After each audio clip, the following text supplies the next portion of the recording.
should work at the temple बोल के उन्होंने ट्वीट किया है, उन्होंने स्टेटमेंट दिया है। आपने उस पर सवाल उठाया है और आप लोग कहते हैं कि मोदी गवर्नमेंट, आप क्या कहना चाहेंगे सर स्टेटमेंट? देखिए, पहले तो आप लोगों को ये बात समझने की ज़रूरत है कि जो टीटीडी के जो चेयरमैन बनाए गए हैं, उनको आंध्र प्रदेश की सरकार ने बनाया है और टीटीडी के बोर्ड के 24 मेंबर बनाए गए, जिसमें जनाब BR नायडू साहब जो चेयरमैन हैं, उसमें जो 24 मेंबर्स है बोर्ड के, उसमें एक भी नॉन हिंदू नहीं है। क्यों नहीं है? इसलिए नहीं है क्योंकि टीटीडी का जो बोर्ड का जो सेक्शन है, सेक्शन 96, उसमें ये लिखा गया है, the persons 96 subsection 2, the persons appointed as members under subsection 1 shall be persons professing Hindu religion। तो जितने 24 मेंबर बनाए गए हैं टीटीडी के, वो पूरे के पूरे हिंदूज हैं, नॉन हिंदू नहीं है, नंबर 1।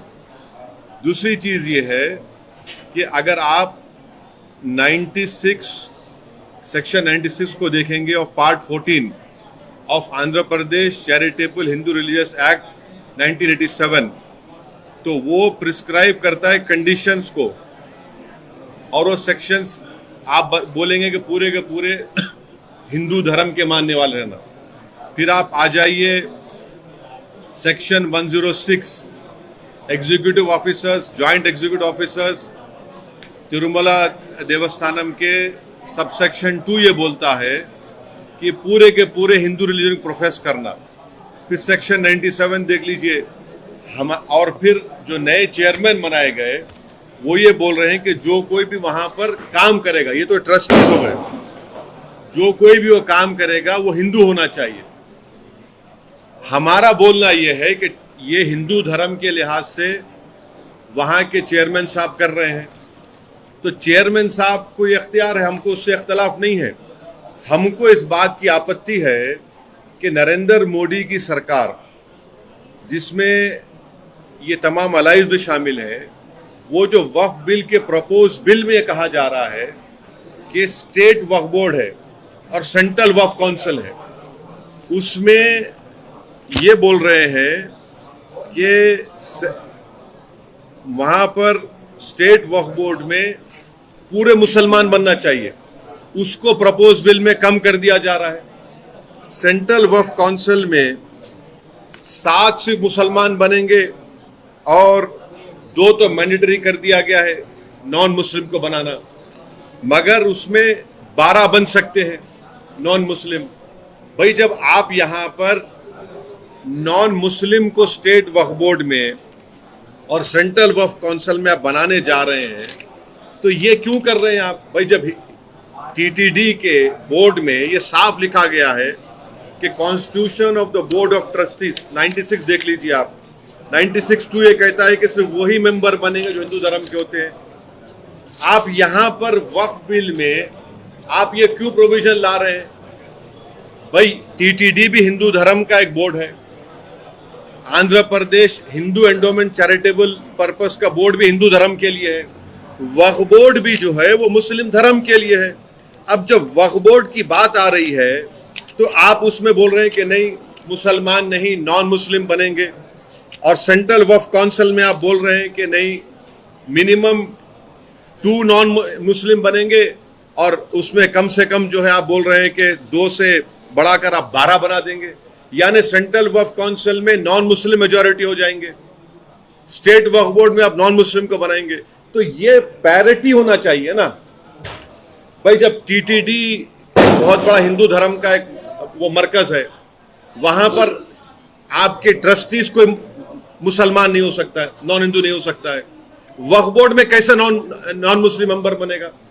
अब तो चेयरमैन साहब ये कह रहे हैं कि जो एम्प्लॉइज हैं, एम्प्लॉइज भी हिंदू धर्म के होना चाहिए। और आपके देखने वालों को आपको समझने की जरूरत है कि भारत के संविधान में आर्टिकल 25 में हिंदू धर्म का मतलब क्या है? जो हिंदू है, सिख है और आपके बौद्ध मजहब का है और जैन है। मगर यहां पर किसको बनाया जाएगा? सिर्फ हिंदू धर्म के मानने वालों को बनाया जाएगा। और ना सिर्फ ये बल्कि काशी विश्वनाथ का बोर्ड है, उसमें लिखा गया है कि पूरे कमिश्नर सब लोग हिंदू धर्म के होने चाहिए। उसमें अच्छा, आंध्र प्रदेश के एंडोमेंट बोर्ड में, काशी विश्वनाथ के एंडोमेंट बोर्ड में, तेलंगाना के एंडोमेंट बोर्ड में, उड़ीसा के हिंदू एंडोमेंट बोर्ड में, तमिलनाडु के हिंदू एंडोमेंट बोर्ड लिखा गया कि अगर कोई भी कमिश्नर, असिस्टेंट कमिश्नर हिंदू धर्म को छोड़ देगा तो उसको निकाल दिया जाएगा। वहां पर आप अपने धर्म के लोगों को बना रहे, हमको कोई आपत्ति नहीं है, बहुत अच्छा है, क्योंकि आपका धर्म है, आप बेहतर जानते हैं। हमारे धर्म के मामले में आप क्यों आ रहे हैं? नरेंद्र मोदी क्यों बनाना चाह रहे हैं नॉन मुस्लिम को वक्फ बोर्ड मेंबर? और सुनिए, इसका बुनियादी हमारे को आर्गुमेंट हमारा क्या है? हम क्यों बोल रहे हैं कि ये भारत के संविधान के आर्टिकल 26 का ग्रेव वायलेशन है। आर्टिकल 26 क्या है बताता हूं मैं आपको। Article 26 guarantees freedom to marry religious affairs of every religious denominations of section thereof. उसमें सेक्शन 26A का देख लीजिए, right to establish and maintain an institution of religious and charitable purpose. B, manage his own affairs, matters of religion. C, to own and acquire movable and immovable property. D, to administer such property in accordance with the law. ये पूरा violation और article 26 का जो propose bill में, और आप यहां पर बोल रहे हैं कि नहीं मुसलमान नॉन मुस्लिम को बना देंगे वक्फ बोर्ड में। जो टीटीडी के चेयरमैन ने कहा है, हम उसके मुखालिफ नहीं हैं, बल्कि उसके ट्रस्टीज, तो जो 24 ट्रस्टीज बनाई गई है उसमें देख लीजिए, उसमें किसका नाम है? उसमें किसी नॉन हिंदू का नाम है? नहीं है उसमें। इसीलिए हम एक ऑब्जेक्शन हमारा ये है कि प्रपोज बिल में नरेंद्र मोदी हिंदू धर्म के लिए जो चीजें हैं वहां पर प्रोटेक्ट कर रहे हैं, जो मुस्लिम धर्म की जो चीजें हैं वहां पर आप नॉन हिंदूज को ला रहे हैं। क्यों ला रहे हैं बता रहा हूं। इसलिए ला रहे हैं कि वक्फ बोर्ड के एक्ट में 5 साल का डायरेक्ट मैनेजमेंट का प्रोविजन है। तो नरेंद्र मोदी एक तो कलेक्टर को पावर्स दे रहे हैं, दूसरा सीईओ जो होगा मुसलमान नहीं होगा, वो भी बिल में है। 5 साल का डायरेक्ट मैनेजमेंट लेकर आप पूरे वक्फ बोर्ड को बर्बाद करना चाहते हैं। आप मुसलमानों की मस्जिदों को, मुसलमानों की दरगाहों को, खानखाहों को, उस जमीनों को हासिल करना चाह रहे हैं। तो वक्फ जो बिल लाया नरेंद्र मोदी ने लाया है, वो वक्फ को बचाने के लिए नहीं लाया है, वक्फ को बचाने के लिए नहीं बल्कि वक्फ को लूटने के लिए लाए हैं। जिस जमीन का मालिक अल्लाह है, नरेंद्र मोदी कह रहे कि नहीं उसका मालिक मैं होऊंगा और कलेक्टर मेरा नायब होगा वहां पर। इसीलिए हम ये कह रहे हैं कि जो टीटीडी के चेयरमैन ने कहा है बहुत अच्छा है वो, मगर आप वहां पर अगर अच्छा है तो हमारे लिए अच्छा क्यों नहीं हो रहा है फिर वो? ये हमारा आपत्ति है। सर, टीटीडी का तो बहुत पहले से चला आ रहा है। नहीं आप सुनिए, आप नहीं एक बात, टीटीडी कब से चल रहा है बताइए, बताइए आप बताइए कौन सा कब से चल रहा है, कब से चल रहा है बताइए। वाह सुनिए, दुनिया में दान का कॉन्सेप्ट सबसे पहले इस्लाम ने किया है। और क्या था वो कि प्रॉफिट मोहम्मद सल्लल्लाहु अलैहि वसल्लम के ज़माने में उन्होंने, ये हदीस से साबित है, कुरान में ऐसे 21 से ज़्यादा आयतें कि चैरिटीज़ के लिए काम करो और उसको अल्लाह के लिए, अल्लाह उसका मालिक है। आप लोगों को, देश की जनता को नरेंद्र मोदी आरएसएस ने ये वहम फैला दिया कि जहां पर वक्फ बोर्ड उंगली रख देगा वक्फ की प्रॉपर्टी हो जाएगी, जहां पर कोई नमाज पढ़ लेगा वक्फ की प्रॉपर्टी। ऐसा नहीं है, ऐसा नहीं, सुनिए हमारी बात, ऐसा बिल्कुल नहीं है। वक्फ का जो मामला है वो प्रॉफिट मोहम्मद सल्लल्लाहु अलैहि वसल्लम ज़माने चल रहा है, बल्कि प्रॉफिट मोहम्मद सल्लल्लाहु अलैहि वसल्लम की एक वाइफ जो इस्लाम कबूल की थी, जू थी, उन्होंने अपने भाई के लिए वक्फ कर दिया जो नॉन मुस्लिम थे। आपको समझने की जरूरत है। देखिए, अगर टीटीडी के लिए कोई चीज अच्छी है तो मुस्लिम धर्म के वक्फ बोर्ड के लिए अच्छी क्यों नहीं होगी? वो वक्फ बोर्ड में इरेगुलरिटीज आई थी तो टीटीडी, सुनिए, के लोग ही उसको लूट खा रहे थे, हाँ, इसलिए उसको रेगुलराइज। आपको हम एक सेक्शन, इस चीज को आप मानते हैं कि नहीं मानते? उसमें इरेगुलरिटीज थी। इरेगुलरिटी का हिंदू एंडोमेंट बोर्ड में नहीं है। आपको हम यहाँ का मिनिस्टर का बयान बताते हैं, तेलंगाना के, उनका परसों का स्टेटमेंट है थोड़े दिन पहले का, कि तेलंगाना एंडोमेंट बोर्ड में धांधली हो रही है। आंध्र प्रदेश के एंडोमेंट, सुनिए 10 साल आप इस सरकार के साथ रहे, आपने उठाया सवाल। कौन अगर धांधली चल रही है तो कई सालों से चल बहुत रही है। आपका बहुत अच्छा सवाल है। आपका नाम सुनिए सुनिए सुनिए आपका नाम क्या है? असदुद्दीन ओवैसी है। आपकी जिम्मेदारी थी जाकर, मैं एक हिंदू एंडोमेंट बोर्ड के मेंबर हूं, आप लोग मेंबर हैं, आपको जाकर पूछना चाहिए था। तेलंगाना के एंडोमेंट बोर्ड के मिनिस्टर का बयान है, न्यू इंडियन एक्सप्रेस में पढ़ लीजिए, मैं बताता हूं निकाल के आपको। उन्होंने कहा कि यहां पर धांधली हो रही है। शहर के आप सांसद हैं, जब अकबर साहब असेंबली में उठा सकते हैं मंदिरों के हित की बातें, तो आप भी तो उठा सकते थे ये बात। नहीं, देखिए अकबर साहब ने उठाया, अकबर साहब किसके मातहत काम करते हैं? आपके मातहत, हमारे मातहत।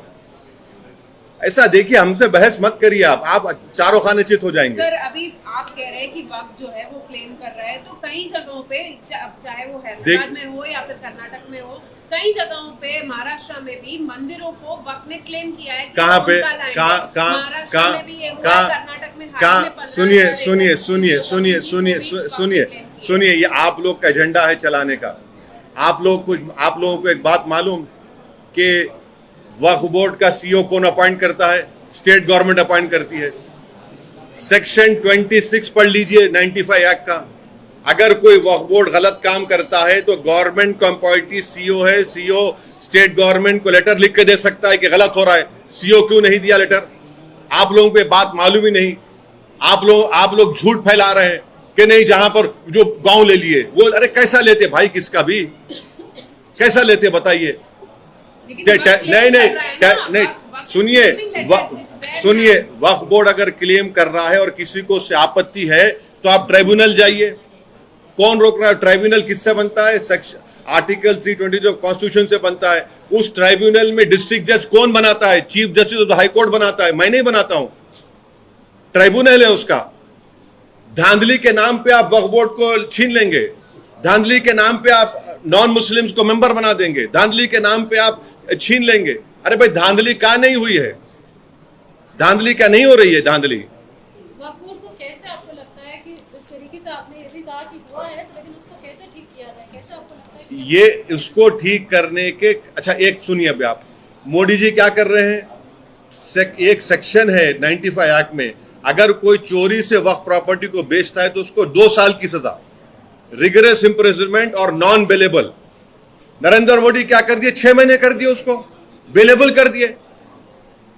वक्फ की प्रॉपर्टी बचा रहे हैं आप लोगों को मालूम कि सच्चर कमेटी ने दिल्ली में कहा कि 123 वक्फ प्रॉपर्टीज गवर्नमेंट ऑफ इंडिया के इलीगल कब्जे में है।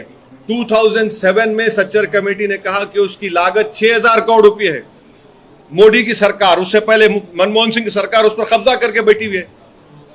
छोड़िए 9 लोगों को, आप लोग एजेंडा चला रहे। देखो अरे एएसआई मालिक नहीं होता, एएसआई उसके मेंटेनेंस के लिए, उसके हद तक है एएसआई, उसका मालिक तो वक्फ होता है। वो सच्चर कमेटी ने कहा कि 172 ASI properties are in the illegal possession of ASI. यही तो हम बता रहे हैं, अगर हिंदू एंडोमेंट के लिए कोई बात अच्छी है तो मुस्लिम धर्म के लिए क्यों अच्छी नहीं होगी? आपको मालूम महाराष्ट्र में पंढरपुर एक बहुत बड़ी मंदिर है, पंढरपुर, वहां का कोई भी ट्रस्टी नॉन हिंदू नहीं हो सकता है। सेक्शन 22 पढ़ लो पंढरपुर ट्रस्ट एक्ट का। ये जो कानून ला रहे हैं ये वक्फ को बचाने के लिए नहीं ला रहे नरेंद्र मोदी। नरेंद्र मोदी इस कानून से आरएसएस के एजेंडे को पूरा करना चाहते हैं। 6 दिसंबर को तो आपने मस्जिद को शहीद कर दिया था, अब आप कानून के जरिए से कलेक्टर को इस्तेमाल करके बोल देंगे कि नहीं ये प्रॉपर्टी वक्फ की नहीं है। अच्छा, आपको मालूम प्रपोज बिल में एक सेक्शन है, अगर कोई भी रोड चलता आदमी जाकर, आप लोग कोई भी जाकर आप कंप्लेन कर दिए कलेक्टर को कि सर ये प्रॉपर्टी वक्फ की नहीं है, तो कलेक्टर इंक्वायरी ऑर्डर कर देगा, और इंक्वायरी जैसा कलेक्टर ऑर्डर करेगा वक्फ की प्रॉपर्टी नहीं रहेगी। He will do the inquiry as he deems fit. Until the inquiry is not complete, it will not be a Waqf property. Collector inquiry order कर देगा और कंप्लीट ही नहीं करेगा। उस जगह से, उस दरगाह से, उस मस्जिद से, जमीन से महरूम कौन हो जाएगा? मैं हो जाऊंगा ना। ये इसमें एक से एक खतरनाक प्रोविजन है। रूल्स बना रहे हैं। रूल कौन बनाएंगे? दिल्ली में बैठकर गवर्नमेंट ऑफ इंडिया बनाएगी। तो स्टेट गवर्नमेंट क्या करेगी? मच्छर मारेगी। रूल नहीं बनाएगी वो। सर उसके लिए प्लेटफॉर्म प्रोवाइड किया गया है, आप मीटिंग्स हो रही हैं, आप जा रहे हैं मीटिंग। देखिए आप क्यों आए मेरे पास? फिर आप क्यों आए मेरे पास? आप ही ने मुझे कहा कि हम आ रहे हैं सुबह में, आ जाइए, वेलकम। वहां पे तो हम बोल रहे हैं, वहां की बात यहाँ आवाम में नहीं कर सकते पब्लिकली। हम वहां तो बोल रहे हैं, देश में भी बोल रहे हैं। तो देश की संसद ने जो प्लेटफॉर्म प्रोवाइड कराया उस पर आपको भरोसा है? देश की संसद ने ही तो वहां पर जनता ने हमको चुनकर भेजा है। हमारे देश की संसद में नरेंद्र मोदी की सरकार अगर अनकॉन्स्टिट्यूशनल बिल लेकर आएगी, आर्टिकल 26 का वायलेशन होगा, जिसमें आर्टिकल 26 में ए बी सी डी के तहत ये वक्फ बोर्ड रिलीजियस डिनोमिनेशन को हमको राइट है अपने रिलीजियस प्रैक्टिसेस को, अपने इंस्टीट्यूशन चलाने का। मोदी छीन रहे हैं उसको, इसीलिए तो हमको आपत्ति है। भाई अगर टीटीडी के नए चेयरमैन साथ है, टीटीडी के नए जितने मेंबर्स बनाए गए, बताइए उसमें कोई नॉन हिंदू का नाम है? आपको मालूम किसी नॉन हिंदू का नाम है? आपको नाम पढ़ के सुनाता हूं, 24 नाम सुनिए। नहीं, सुन तो लीजिए मैडम, सुन तो लीजिए। BR Naidu chairman, Prashanti Reddy, MS Raju, Jyothula Nehru, Panabaka Lakshmi, Sambasivarao, Narasi Reddy, Sadasivarao Nanapaneni, Malela Rajasekhar Reddy Goud, Suchitra Ella, Krishna Murthy, Janga Krishna Murthy, Koteswara Rao, Buragapu Anand Sai, Shantha Raman, Naresh Kumar, Saurabh H Bora, Darshan Aaran, justice HL Dattu, P Ramamurthy, Adit Desai, Bonguru Mahendra Reddy, Janaki Devi, Tammi Shetty, आंगुलू रंगश्री। 24 आपके टीटीडी के बोर्ड के मेंबर्स हैं। आपके लॉ के लिहाज से सही है ये। जब मेरे वक्फ बोर्ड का मामला आएगा मुसलमानों का, उसमें आप बोलेंगे नहीं कोई नॉन मुस्लिम को मेंबर बनाएंगे। क्यों बनाएंगे भाई आप? ये आर्टिकल 26 का वायलेशन है ही नहीं है। आप काशी विश्वनाथ में बनाइए, कोई नॉन हिंदू को नहीं बना सकते। आप उड़ीसा में नहीं बना सकते, तमिलनाडु में नहीं बना सकते, तेलंगाना में नहीं बना सकते, आंध्रा में नहीं बना सकते। अमरनाथ जी यात्रा बोर्ड है, कितने नॉन हिंदू को बनाया आपने? बताइए। यही तो हम बता रहे हैं, इनकी नीयत साफ नहीं है नरेंद्र मोदी की। कल जब ये बिल लेकर आएंगे पार्लियामेंट में तो बोलेंगे देखो मुसलमानों से हमने उनकी मस्जिद छीन ली, हमने दरगाह छीन ली उन लोगों से, हमने उनकी जमीन छीन ली। पहले झूठा प्रोपेगेंडा करे पूरे देश में 8 लाख के मुसलमानों के कितने बोले 5.5 लाख एकड़ है। अरे बेशर्मों की भी हद होती है, बेशर्मी की। तमिलनाडु, आंध्रा, तेलंगाना और ओडिशा के 11 हिंदू एंडोमेंट प्रॉपर्टीज को मिला लेंगे, वो 10 लाख एकड़ के बराबर हो जाती।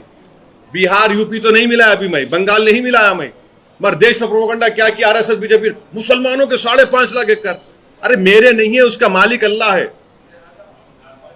ये भरम फैलाया जा रहा है, झूठ फैलाया जा रहा है। मेरा सवाल ये था कि टीटीडी हो या फिर कोई और बोर्ड की हम बात करते हैं, तो वहाँ पर जो पूजा अर्चना विधि विधान होता है उसके तहत जो है वो चाह रहे थे कि हिंदू हो। जमीन यहाँ पर मामला वक्त का जब आता है तो यहाँ पर आप एक बात सुनिए, आप ये बोलना चाह रहे हैं कि टीटीडी की जमीन नहीं है? नहीं आपने नहीं सुना, नहीं आप रुक जाइए, आपने नहीं सुन लिया, अब आप फंसने वाले। अब आप ये बोलना चाह रहे हैं कि तेलंगाना हिंदू एंडोमेंट की जमीन नहीं है। चलिए मैं चल के दिखाता हूँ आपको, यहाँ से 5 मिनट के रास्ते से मेरे फासले पर है, मैं चल के दिखाता हूँ आपको। आप ये बोलना चाह रहे हैं कि आंध्र प्रदेश हिंदू एंडोमेंट जमीन? अरे सुन तो लीजिए। मस्जिद में इमाम क्या करता है? पूजा नहीं करता है अपने तरीके से। दरगाह में सज्जादा पूजा नहीं करता अपने तरीके से। आप ये आपकी पूजा हो जाएगी। और यहां पर जो इबादत है, एक बात समझिए, मुसलमानों में वक्फ की जो प्रॉपर्टी होती है वो इबादत है हमारे लिए, प्रेयर है हमारे लिए। वो एक तो प्रेयर होता नमाज, एक तो प्रेयर होता कुरान शरीफ पढ़ना। ये भी प्रेयर है वक्फ की प्रॉपर्टी, जो फिजिकल फॉर्म में प्रे नहीं करते बल्कि इसको उस पर्पस के लिए दिया जाता है। अल्लाह उसका मालिक हो जाता है। अगर मैं कल कोई प्रॉपर्टी वक्फ किया, मैं ओनर हूं, समझिए, मैं ओनर नहीं रहूंगा जब वक्फ हो गई। आप कैसा डिस्टिंग्विश कर रहे हैं मैडम उसको? पूजा के नाम पर मस्जिद में नमाज हो रही है, वो मुसलमानों की इबादत है, उसको पूजा समझिए आप। दरगाह है, वहां पे फातिहा होती, वो भी एक किस्म से इबादत है, पूजा है। आपका हो जाएगा हिंदू धर्म का और यहाँ कैसा नहीं होगा? बताइए। यही तो हम बता रहे हैं, नरेंद्र मोदी ये एक जहर घोल दिए हैं भारत के लोगों में। देखो ये ऐसा है और ऐसा है, सब बराबर है। सर अब नहीं और कुछ पूछने दी वक्त कब So all these objections have been raised to the JPC, but do you think they are being taken into consideration, or is government interference as protested previously? You see, I cannot tell you what is going on in JPC because the parliamentary rules prohibit me from disclosing the proceedings of the Joint Working Committee. It is not JPC. It is a wrong terminology. JPC has investigative power. This is Joint Working Committee on Waqf Bill 2024. You must change this pronunciation from JPC to JWC. अभी कुछ पूछना है वक्फ के बारे में आपको? किसी को पूछना है वक्फ के बारे में और कुछ? सर रखो पूछ लो भाई। हाँ बशीर, पूछना है वक्फ के बारे में? सर आप क्या चाह रहे हैं सर कि टीटीडी के बोर्ड में नॉन हिंदूज को अलाउ किया जाए या वक्फ बोर्ड में सिर्फ मुसलमानों को रखा जाए? देखिए, टीटीडी का ऑलरेडी एक एक्ट है, बोर्ड ऑफ उनके ट्रस्टीज का, उनका एक एक्ट है, उसके तहत वो अपॉइंट कर रहे हैं। किसको अपॉइंट कर रहे हैं? ओनली हिंदूज को। स्टेट वक्फ बोर्ड का भी 95 का एक्ट है, जिसमें स्टेट वक्फ बोर्ड सेंट्रल वक्फ काउंसिल में पूरे सेंट्रल वक्फ काउंसिल में खाली union minister ex officio member होगा, बाकी पूरे मुस्लिम्स होंगे। स्टेट वक्फ बोर्ड में पूरे मुसलमान होंगे। अब उसको चेंज क्यों कर रहे नरेंद्र मोदी? भाई जब हिंदू, अच्छा नरेंद्र मोदी बोलते ना अभी, अच्छा हाँ ये सवाल आप क्यों नहीं कर रहे? अभी मोदी जी बोले वन सेक्युलर लॉ होगा। अरे भाई वन सेक्युलर लॉ होगा तो फिर वहां कैसे यहां अलग कैसे होगा बताओ? वन सेक्युलर लॉ में काम कर रहा हूं, लंबी लंबी छोड़ने का थे उनको, छोड़ दिए वन सेक्युलर लॉ। अबे वन सेक्युलर लॉ होगा तो फिर इसका क्या करेंगे आप? तेलंगाना, आंध्र प्रदेश, टीटीडी का ये जो सेक्शन 96 है, ओडिशा का और काशी विश्वनाथ बोर्ड का क्या करेंगे आप? यानी उसको टच नहीं करेंगे। वन सेक्युलर लॉ बोल रहे हैं, फिर ये वन सेक्युलर लॉ क्या हो रहा है? फिर ये क्या सवाल था तुम्हारा? नहीं हम ये आंध्र प्रदेश की बात कर रहे हैं सर। आंध्र प्रदेश में भी कई सारे ऐसे बोर्ड्स हैं, मस्जिद की कमिटीज है, दरगाह की कमिटीज है, जिसमें अभी भी नॉन हिंदूज को लिया जाता है, वो लीड भी करते हैं, उस कमिटीज में प्रेसिडेंट भी रहे हैं। देखिए,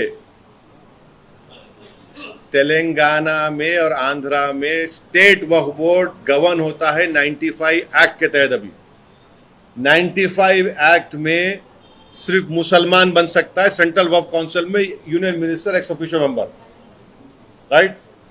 अब कोई दरगाह कमेटी में किसी को मेंबर ले सकता है? बिल्कुल लीजिए। अभी भी आज की तारीख में एक हिंदू एक वक्फ को प्रॉपर्टी दे सकता है, अब उसको भी निकाल दिया। मालूम आपको प्रपोज बिल में ये कह रहे कि हिंदू वक्फ की प्रॉपर्टी नहीं दे सकता मगर मेंबर बन सकता। देखिए मोदी का दिमाग कितना कैसा है, ये जहर भरा हुआ। अभी भी जब तक ये कानून नहीं बनेगा उस तारीख तक हिंदू वक्फ प्रॉपर्टी वक्फ कर सकता है, मगर अब क्या बोल बिल में क्या बोल रहे? नहीं, हिंदू नहीं दे सकता। अब आप ये बताइए कि भारत में राजा रजवाड़े थे, हिंदू राजा थे, उन्होंने मुसलमानों को जायदादें दी। चलो तुम हमारी रियाया है, तुम मस्जिद के लिए जमीन बना लो, तुम खानखा बना लो, दरगाह बना लो। अब आप ये प्रपोज बिल में क्या बोल रहे हैं कि रजिस्टर्ड डीड होना। मेरे को एक बात बताइए, 1000 साल पहले पब्लिक लॉ था क्या? पब्लिक लॉ तो 1950 में बना ना, संविधान आने के बाद। जो मक्का मस्जिद हैदराबाद में, उसका डीड लाओ भाई, वो 450 साल पुरानी है, कहां से डीड होगा? आप बोल रहे नहीं डीड लाओ। अच्छा और एक चीज, वक्फ बाय यूजर निकाल रहे हैं। एक बात हम आपको कह रहे हैं कि हिंदू धर्म की सबसे मशहूर कानूनी किताब BK मुखर्जी की है, जहां पे उनका नाम आ गया आखिरी फुल स्टॉप। वो कह रहे हैं कि हिंदू धर्म में by usage property Hindu endowment board की हो सकती है। यहां पर आप वक्फ बाय यूजर निकाल रहे हैं। मकसद क्या है कि मुसलमानों की प्रॉपर्टीज को मोदी हासिल करना चाह रहे हैं। सर आप किसके पक्ष में? सेक्युलर लॉ होना चाहिए या फिर टीटीडी बोर्ड में नॉन हिंदूज को अलाउ किया? सुनिए, आज की तारीख में सेक्शन 26 ऑफ आर्टिकल एक फंडामेंटल राइट है भारत के संविधान का, 26A, B, C, D, ये मुझे इख्तियार देता है मैं अपने इदारों को चलाऊं। नरेंद्र मोदी की सरकार आर्टिकल 26 का वायलेशन कर रही है। टीटीडी में जो कानून बनाया गया मैं उसका अगेंस्ट नहीं हूं, क्योंकि वो हिंदू धर्म के लिए बनाया गया है। उनको इख्तियार है कैसे चलाया जाए उसको। तेलंगाना में एंडोमेंट बोर्ड है, उनको इख्तियार है कैसे चलाए। ओडिशा का हिंदू एंडोमेंट बोर्ड है, उनको इख्तियार कैसे चलाए। मैं as a Muslim, Indian Muslim, अपने स्टेट वक्फ बोर्ड को मैं अपने तरीके नहीं चलाऊंगा। आप क्यों नॉन मुस्लिम को ला रहे हैं उसमें? क्यों सेंट्रल वक्फ काउंसिल में आप कह रहे हैं कि मिनिमम 2 वो बढ़ के भी हो सकते हैं उसमें? ये हमारा ऑब्जेक्शन है। मेरे रिलीजियस अफेयर्स को मैं चलाऊंगा ना, आप कैसे चलाएंगे? अब क्या कल ऐसा वक्त आएगा कि आप आके बोलेंगे नहीं नहीं मोदी जी अब नमाज पढ़ा देंगे, नमाज पढ़ा देंगे, वो बोलेंगे अल्लाह अकबर, खड़े हो जाऊंगा, पीछे खड़े होंगे पूरे आप लोग हैं। अब आप बोले वो रिलीजियस ड्यूटी है नहीं है इमाम की। इमाम कौन होगा भाई? अच्छा आप लोगों को मालूम, हाँ ये अब आप माशाल्लाह से यहां पर आप लोग ब्राह्मण लोग भी हैं आप लोग। अब आप मेरे को बताइए टीटीडी में लड्डू कौन बनाता है? कौन बनाता है टीटीडी में लड्डू? हाँ झूठ बोल रहे हैं आप। ब्राह्मणों में भी एक सेक्शन होता है, वही बनाता है लड्डू। आम ब्राह्मण नहीं बना सकता। हाँ वही तो मैं बोल रहा हूं, वो भी खूबसूरती है भारत की। आम ब्राह्मण जो है टीटीडी का लड्डू नहीं बना सकता, उसमें भी एक सेक्शन होता है, सिर्फ उनकी जिम्मेदारी है लड्डू बनाना। और हमको गाजर की पुंगी दे रहे नरेंद्र मोदी, वहां लड्डू बना लो, यहाँ गाजर की पुंगी ले लेंगे हम लोग, हैं? ये क्या बात हुई बताइए आप? हम इसके खिलाफ नहीं है, we are not opposing it. It is your religion, आप करिए, हमारा रिलीजन हम करेंगे ना। अब क्या मोदी जी क्या मुसलमानों के इमाम हो जाएंगे, फजीलत शेख हो जाएंगे, वो फतवा देंगे क्या नहीं ये ऐसा नहीं ऐसा मैं कर लूंगा? भाई संविधान में आर्टिकल 26 के तहत चलेगा ना। आर्टिकल 26 ABCD कैसा वायलेशन करेंगे आप?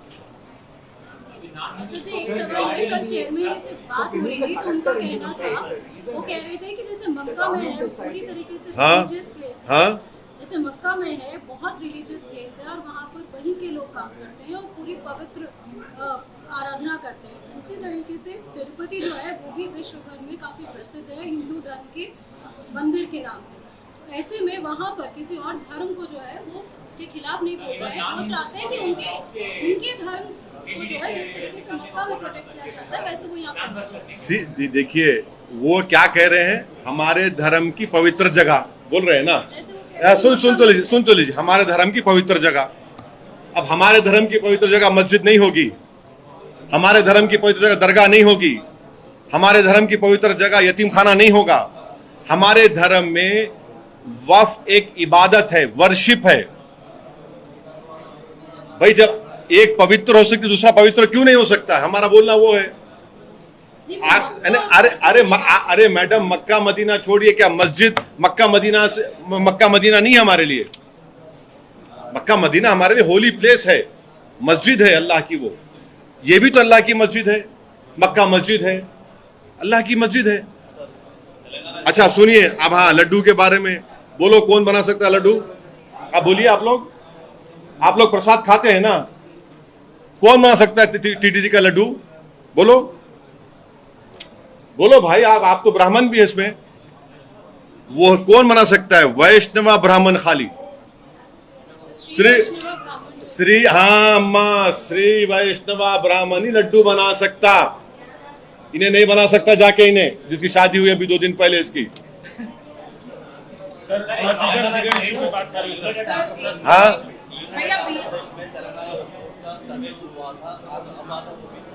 हाँ हाँ, कहाँ सबमिट हुए हो?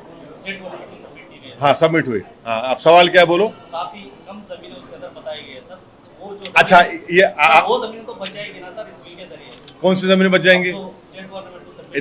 ये देखो मेरे नूर बाबा, बिल पढ़ना तुम लोग, आके तोप के सामने पत्थर नहीं फेंकना, समझे ना? तुम सेक्शन पढ़ो प्रपोज बिल का। वो प्रपोज बिल में क्या लिखा हुआ है? सेकंड सर्वे, थर्ड सर्वे गए, बुला दिया आप सेक्शन को। आप सर्वे को निकाल दे रहे, सेकंड थर्ड सर्वे को, क्या बचेगा? फिर सर्वे होना ना, आप बोल रहे ना फिर सर्वे तो निकलता ना, जमीन निकलती ना। अब वो सेकंड थर्ड सर्वे को निकाल ही दिया आप। क्या बात कर रहे बाबू आप? आपको तोते कैसा कोई बोलते, आप आके सवाल करते मेरे से? जो तुम्हारे को बोल रहा ना उसको बोलो आके सामने बैठ के बात करो मेरे से। सेकंड थर्ड सर्वे आप बिल्कुल गायब कर दिए, डिलीट कर दिए, उसको ओमिट कर दिए। अच्छा एक बात बोलिए, सर्वे कमिश्नर बड़ा होता कलेक्टर बड़ा होता? हाँ गलत, सर्वे कमिश्नर बड़ा होता। 95 के एक्ट में सर्वे कमिश्नर सर्वे करता है। दे रहे आप, आपका जो सवाल है वो रीसर्वे का ही प्रोविजन उड़ा दिया उन्होंने।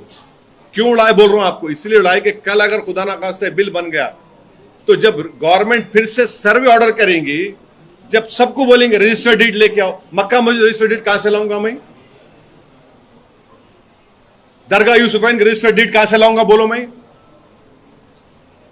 बाद पाक किबला दरगाह का रजिस्टर्ड डीड कहां से लाऊंगा मैं? जहांगीरपुरा दरगाह का कहां से लाऊंगा रजिस्टर्ड डीड मैं? चारमीनार के सामने मस्जिद है उसका रजिस्टर्ड डीड कहां से लाऊंगा मैं? कहां से लाऊंगा बोलो मैं आप? और औरंगाबाद में पंचक्की की दरगाह का रजिस्टर्ड डीड कहां से लाऊंगा मैं बोलो आप? खुलदाबाद शरीफ की दरगाहों का रजिस्टर्ड डीड कहां से लाऊंगा मैं? और आपको मालूम उत्तर प्रदेश में 99% waqf properties are waqf by user, माने कोई उनका कागज नहीं है, बाय यूसेज वो वक्फ बन गए। पंजाब हरियाणा में 94% है, तेलंगाना में 90% है।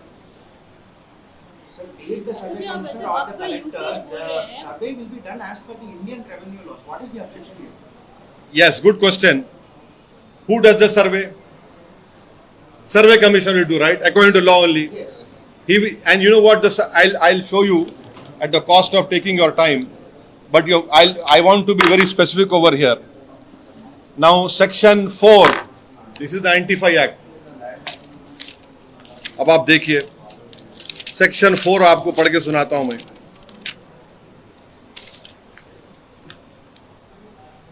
Section 4 सबसेक्शन 1 पढ़िए। Subsection 4 subsection 3 में क्या लिखा हुआ है?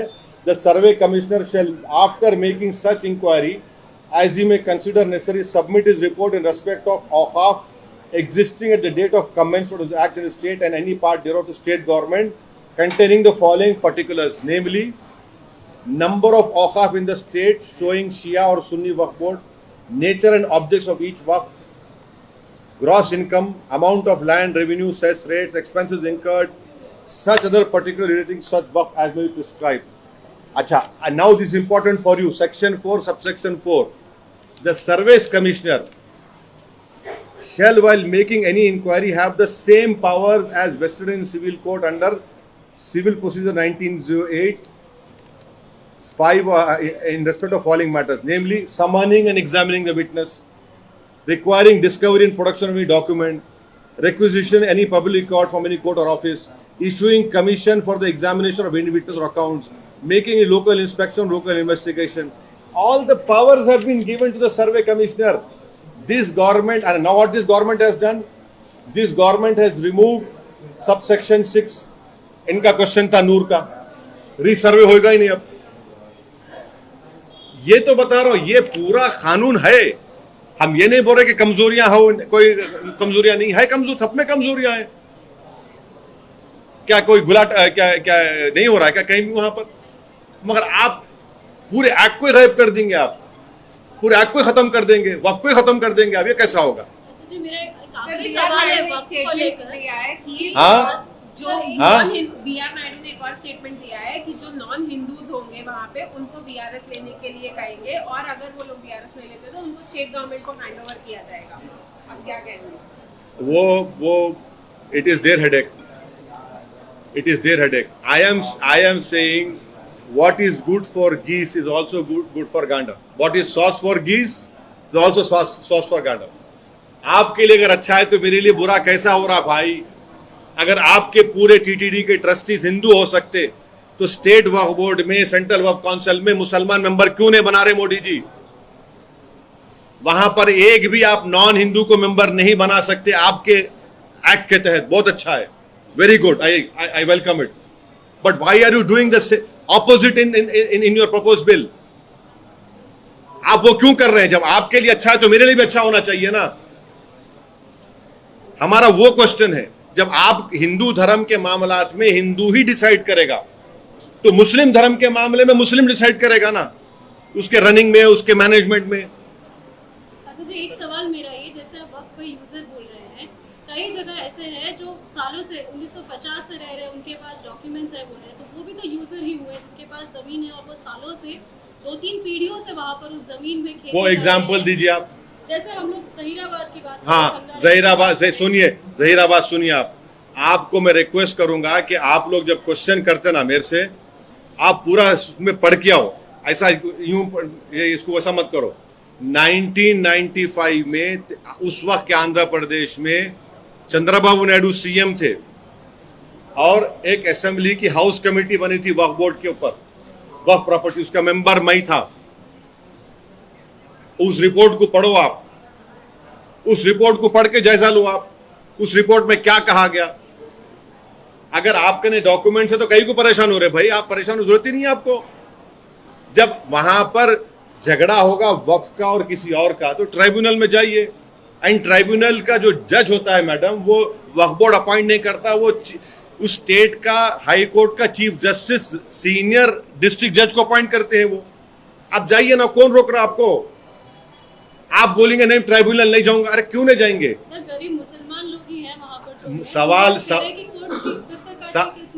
तो क्या एक बात सुनिए, इसका मतलब है मैं आपकी प्रॉपर्टी जो है कब्जा कर लेता हूँ आप घर में, और मैं बोलूंगा नहीं कोर्ट की जरूरत नहीं, मेरे मालिक हो गया मैं। अरे कोर्ट, देखिए कोर्ट क्यों बनाया गया, इसलिए तो कोर्ट बनाया गया है ना। नहीं मैं कब्जा कर लेके बोलूंगा नहीं मैं कोर्ट की क्या जरूरत, मैं हूँ मालिक, कैसे होगा ऐसा? आपके लिए ट्राइब्यूनल है वक्फ बोर्ड में। अच्छा, हिंदू एंडोमेंट बोर्ड में भी आपका कोर्ट है, एनजीटी का ट्राइब्यूनल है, इनकम टैक्स का ट्राइब्यूनल है, रेलवे क्लेम्स का ट्राइब्यूनल है, ऐसे 15-16 ट्राइब्यूनल है आर्टिकल 323 के तहत बनाए गए। आप ट्राइब्यूनल में जाइए ना, कौन रोक रहा आपको? और एक, जब आप इतने सालों से रहने की बात कर रहे, आप मेरा दिमाग खोल दी सवाल करके। अब आप सुनो, हिंदू एंडोमेंट बोर्ड में, कोई भी हिंदू एंडोमेंट बोर्ड में पूरे देश में लिमिटेशन एक्ट अप्लाई नहीं होता। लिमिटेशन एक्ट का मतलब क्या है? अगर जैसा आप बोल रहे कोई 20 साल से एक जगह पे रह रहा तो वो मालिक होता है एडवर्स पोजीशन पे। लिमिटेशन एक्ट वो बोलता है। हिंदू धर्म में और अभी भी वक्फ बोर्ड में लिमिटेशन एक्ट अप्लाई नहीं होता, क्योंकि वो जो हिंदू धर्म में प्रॉपर्टी है वो या तो डीटी की है या किसी भगवान के नाम पे दी गई, यहां पर अल्लाह के नाम पे। तो लिमिटेशन एक्ट, अब इस बिल में क्या करें, लिमिटेशन एक्ट अप्लाई होगा, यानी जितने जो लोग जो एंक्रोचर्स है आप उनको मालिक बनाना चाह रहे हिंदू धर्म में। अच्छा, हिंदू धर्म में अब आपको मैं आपके हिंदू धर्म के किताबों को कोट करूंगा आपको, एडवर्स पोजेशन को। आज आप छेड़ ही दिए मेरे को, सुनो बाप। एडवर्स पोजेशन में माशाल्लाह से आप लोग तमाम यहाँ पर प्रैक्टिसिंग ब्राह्मण भी है। अब आपको सुनाता हूं मैं। प्रमोद जी रुक जाइए बाप, आपका सवाल होगा, मगर आज मैडम ने इंपॉर्टेंट सवाल किया हिंदू धर्म के बारे में, एडवर्स पोजेशन का। नहीं, आप सुनिए। एडवर्स पोजेशन में यज 1124 यजुर्वेदा जो है वो पढ़ लीजिए, उसमें अंग्रेजी पढ़ रहा हूं। Right of a person to land is lost to him if he does not question the open and adverse claim and possible position for 20 years. Exception to the land of adverse position क्या है? यज 1125 आप पढ़िए क्या है, आप लोग माशाल्लाह पढ़े लिखे हैं। फिर उसके बाद से आप आ जाइए, हाँ, और एक कट 330 है, हाँ, मनु 7 149 183 देख लीजिए। फिर उसमें एक हिंदू धर्म में ये भी लिखा गया कि अगर कोई ब्राह्मण है, क्योंकि वो पूजा पाठ में मसरूफ होता है, उसकी प्रॉपर्टी पे अगर कोई कब्जा करता तो अप्लाई नहीं होगा, उसी का प्रॉपर्टी होगा वो। इतना सब आप रख के हमारा सवाल कर रहे हैं, तो कैसा होगा मैडम ये? सर, महाराष्ट्र चुनाव पे सवाल कर रहे हैं आपसे। हाँ, करिए आपका। महाराष्ट्र चुनाव में ये अरविंद सावंत के बयान के बाद एक भूचाल आया है। हाँ? साइना एनसी को उन्होंने कहा है कि ये इम्पोर्टेड माल है। कौन? अरविंद सावंत, शिवसेना उद्धव ठाकरे। ये बताइए, ये जो पार्टियों को तोड़ के इंपोर्ट कर रहे हैं वो क्या होगा उसके बारे में? पार्टी को इंपोर्ट करके पार्टी को तोड़ दिए ना, शिवसेना को, उनको इंपोर्ट करें, उसको इसको इंपोर्ट नहीं बोलेंगे आप। नहीं, सवाल ये है कि एक महिला अरे भाई, वो उसमें तो पार्टी को तोड़ दिए ना, मामला सुप्रीम कोर्ट को गया। नहीं, इस तरह के सर राजनीति में इस तरह के हाँ हाँ, हम तो जाके बीसी कमीशन से मिले, हम उनसे रिक्वेस्ट किए कि तेलंगाना में जो 14-18 कास्ट है मुसलमानों के, उनका भी सर्वे होना इसमें, और उन्हें एक्सेप्ट करे। और जहां जहां बीसी कमीशन जा रहा है, हम अपने पार्टी महाराष्ट्र में जिस तरह से साइना एमसी को लेकर अरविंद सावंत ने बयान, मैं बोल देखिए मैंने कह दिया ना आपको, जब पार्टीज को तोड़ के यहाँ के एमएलए को उधर इंपोर्ट कर दिया गया, उसको क्या बोलेंगे आप लोग?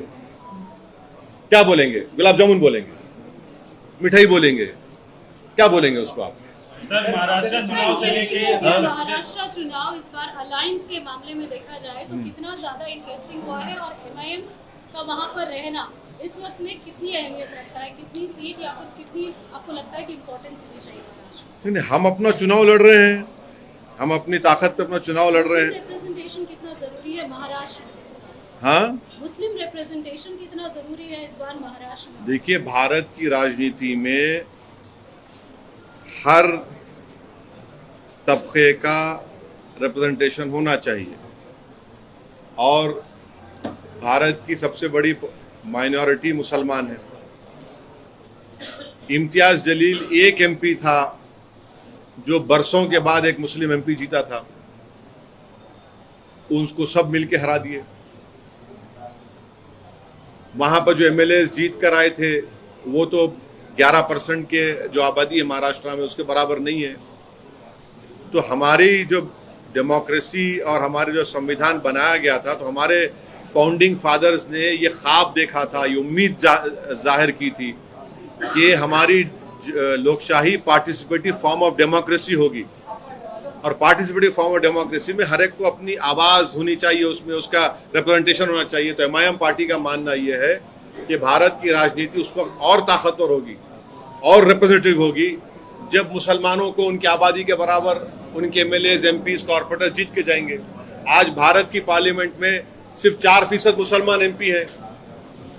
क्या ये हमारी जमहूरियत के लिए अच्छा है? क्या बताइए आप लोग। इसीलिए महाराष्ट्र में भी एमआईएम पार्टी ये चाहती है कि दलित हो, बैकवर्ड क्लास हो, मुसलमान हो, इनकी एक पॉलिटिकल वॉइस उनके एमएलए के रूप में होनी चाहिए। सर उत्तर प्रदेश से लेकर Maharashtra Maharashtra, your party is contesting 63% almost lesser seats than 2019. Thank you, इसका कारण क्या है? Thank you very much. क्या बोले आप? 2019 से 63% हम कम लड़ रहे हैं, तो अब इसका क्या बोलेंगे? अब इसको क्या बोलेंगे? कम लड़े तो भी परेशानी, बढ़ के लड़े भी तो परेशानी। हम इसलिए लड़ रहे हैं कि हमारी पूरी कोशिश ये है कि हमारे जहां से कैंडिडेट हैं वो जीत कर आए, और हमारी पूरी कोशिश ये होगी कि दोबारा शिंदे, फडणवीस, अजीत पवार की सरकार ना बने। सर इसी कांग्रेस मुद्दे के पर साथ आपकी alliance कोशिश रही है, सर इसी मुद्दे पर आपकी कोशिश रही है कि कांग्रेस से वहाँ पर या फिर जो अलायंस है वहाँ से आप मिले। एक तरफ यहाँ के मुख्यमंत्री आपके बारे में ये कहते हैं कि आप गरीबों की आवाज़ पार्लियामेंट में उठाते हैं, और दूसरी तरफ वहाँ पर अलायंस में आने में असफल। वो छोड़ दीजिए ना, अभी वो टाइम हो गया, वो अभी तो लड़ रहे हैं चुनाव हम। सर उत्तर प्रदेश से लेकर महाराष्ट्र तक एक नारा चला है कि बटोगे तो कटोगे। उत्तर प्रदेश से शुरू हुआ, महाराष्ट्र में चल रहा है, उस पर क्या कहना है आपको? हाँ, बोल दे। वो अलग हो जाएगा, वो अलग हो जाएगा। मैं पूछता हूँ सर, वो बटेंगे कटेंगे पे क्या आपका? नहीं, ये कौन दिया नारा ये? हाँ, तो किसके घर तोड़ रहे हैं? घर किसके तोड़े जा रहे हैं? किस पर गोलियां चलाई जा रही हैं? देख लीजिए, बटेंगे तो कटेंगे, बुलडोजर से तोड़ेंगे और मजे लेंगे, गोली चलाएंगे और मिठाइयां बांटेंगे। ये कौन कर रहा है बताइए? देश की बात करो, तुम अपनी एक पार्टी की सत्ता में आने की बात मत करो। बटेंगे तो कटेंगे, आप बुलडोजर चला देंगे पूरा। वहां पर जो कम्युनल राइट हुआ, घरों को तोड़ दिए, वो बेचारे जिनको गोली मारे उनको सुप्रीम कोर्ट जाना पड़ा। महाराष्ट्र में क्या हुआ बताइए? प्रॉफेट मोहम्मद सल्लल्लाहु अलैहि वसल्लम के बारे में किसने नाप शनाप बका? ये चक्कर है ना। सर, उत्तर प्रदेश में कानपुर की कैंडिडेट है समाजवादी पार्टी की नसीम सोलंकी, उन्होंने मंदिर में जाके दर्शन किया, तो जो उत्तर प्रदेश के एक मंत्री हैं वो भी अल्पसंख्यक समाज से हैं, उन्होंने कहा कि इनका बाइकआउट करना चाहिए। वो उनको उत्तर प्रदेश के मंत्री क्या नाम क्या है? उनका नाम है अनस उस्मानी। हाँ, अभी मंत्री है वो बीजेपी। अनस उस्मानी का बयान, और संख्यक मोर्चा बीजेपी के।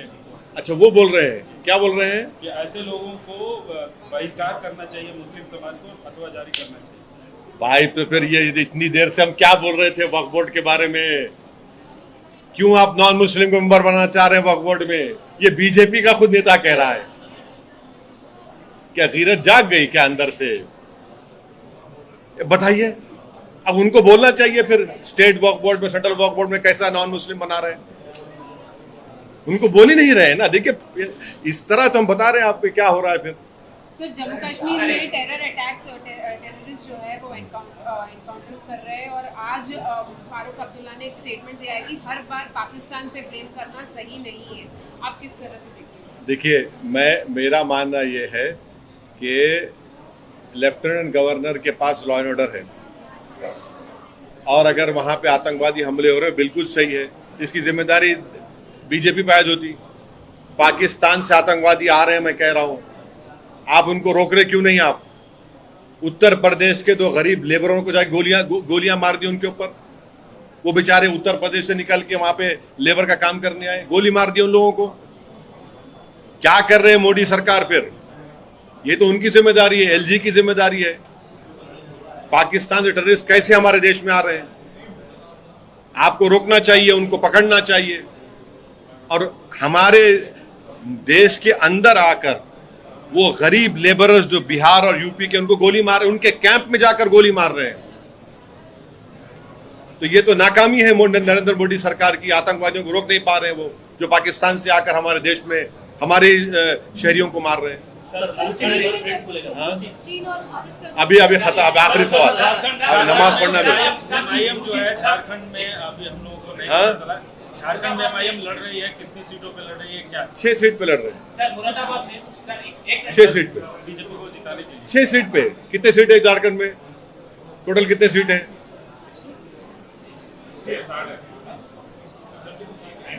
6 लड़ रहे भाई, जवाब नहीं दिए। 6 लड़ रहे हैं खाली 6। अरे वो छोड़िए ना, अभी इन्होंने बोल दिया कि कम लड़े ना। 2019 से 60% कम लड़े, आपने कहा महाराष्ट्र में।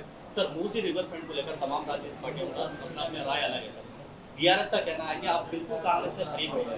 क्या ये टीआरएस वालों को जरा इंट्रोस्पेक्शन करने की जरूरत है, इंट्रोस्पेक्शन करने की जरूरत है उनको। ये जो प्लान बना मूसा नदी का, नहीं बनाए थे तुम लोग, और मैं जाके बोला नहीं था मत बनाओ प्लान बोल के। ये अब वो खुल के बोलूं पूरे बात मैं यहाँ पे। ये बीमारी को पैदा करने वाले तुम लोग ही हैं। गंडी पेट से पानी नहीं छोड़ रहे थे, कई कुने छोड़ रहे थे पानी गंडी पेट से मूसा नदी में। ये हमारे इनामपल्ली के एमएलए थे मेराज साहब। गंडी पेट से पानी आया तो, या पानी आता उनके पास जो आपका जो वो टांकी बनाए, आप ये कहाँ पे, कौन सा टांकी है वो? बुजागुट्टा पे। पूरी प्लानिंग आप लोग शुरू करें। आज भी हम बोल रहे, आप घरों को हाथ लगाए बगैर काम करना चाह रहे, मोस्ट वेलकम। ये टीआरएस वाले जो है ना, घड़ी में ताश, क्या बोलते, घड़ी में माशा, घड़ी में ताशा, कंसिस्टेंसी रखो। क्या बोल रहे हैं एमआईएम पार्टी के बारे में? 2023 के इलेक्शन में तुम्हारे को जो हैदराबाद में तुम जितने सीटें जीते जीएचएमसी में, मंजलिस की वजह से तुम जीते। तुम मंजलिस की सपोर्ट के जीते तुम वहां पे, और तुम्हारी गलतियों की वजह से। तुम अगर 24 कैंडिडेट्स रिपीट नहीं करते तुम जीत जाते थे तुम, मगर तुम लोग अहंकार में थे। मंजलिस के बारे में बोल रहे ना, बहुत बोल सकता हूं मैं, मगर शर्मिंदा वो लोग हो जाएंगे, नहीं बोलना चाह रहा हूं, इतना ही बोल के रुक जा रहा हूं अभी, वरना आइन 3 टाइम हराज होगा यहाँ पे। सर यहाँ पे मुख्यमंत्री यहाँ पे अगले 6 महीने में मतलब जून से दिसंबर के बीच में मुख्यमंत्री बदलेंगे और कौन बोले? कौन बोले? बीजेपी के जो लीडर ऑफ पार्टी है असेंबली में और उन्होंने बोले, सिटिंग एमएलए है, उन्होंने बोला है कि मुख्यमंत्री को बदल दिया जाएगा, अपॉइंटमेंट नहीं दे रहे। अच्छा, तो इस वास्ते कुछ फिर तो कुछ ईडी सीबीआई कुछ करने वाली है शायद बीजेपी की तरफ से, वही नजर आ रहा मेरे को। अंदर की बात बोल रहे सुमित, तुम्हारे को मालूम होता?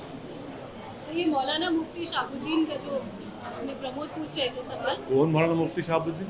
Sir all India Muslim Jamaat के अध्यक्ष। कौन है? नहीं, वही जो अल्पसंख्यक मोर्चा ने जो बीजेपी के अल्पसंख्यक मोर्चा के मौलाना मुफ्ती शहाबुद्दीन साहब ये बोल रहे हैं, वो कह रहे हैं कि हाँ अनस उस्मानी ये कह रहे हैं कि ये कौन है?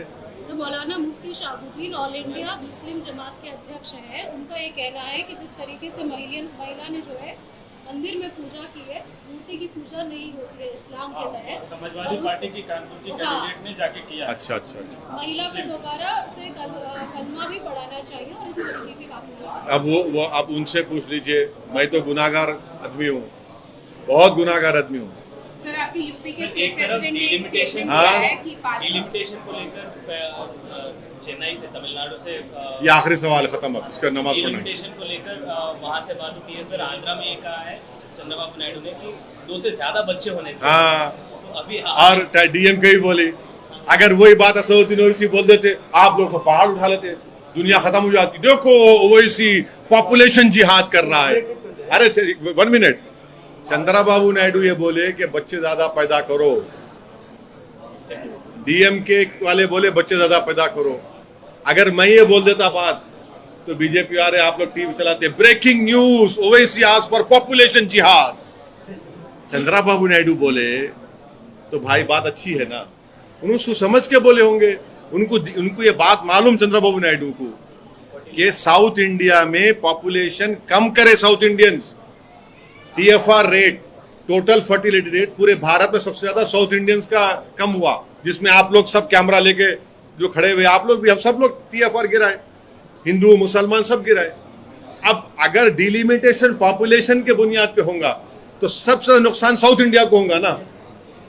साउथ इंडिया में असेंबली सीट कम होंगे, साउथ इंडिया में पार्लियामेंट सीट कम होंगे। हम नेक काम करके गुनाह कर लिए क्या? तो साउथ इंडिया में सब लोगों का ये है कि कैसा भाई हम पॉपुलेशन कम करें, हमको रिवार्ड करने की जगह हमारे सीटों को कम कर दे रहे। पहले देखिए साउथ इंडिया का कितना लिमिटेड पावर है भारत की राजनीति में। अब और सीट्स अगर कम हो जाएंगे और उन स्टेट्स में पॉपुलेशन जहां कम नहीं हुआ वहां पे सीट रिवॉर्ड करेंगे तो फिर जस्टिस क्या होगा? चंद्रबाबू नायडू जो बात बोल रहे वो बात वाजबी है, बच्चे पैदा करो। डीएमके बोल रहे बच्चे पैदा करो, बच्चे पैदा करो।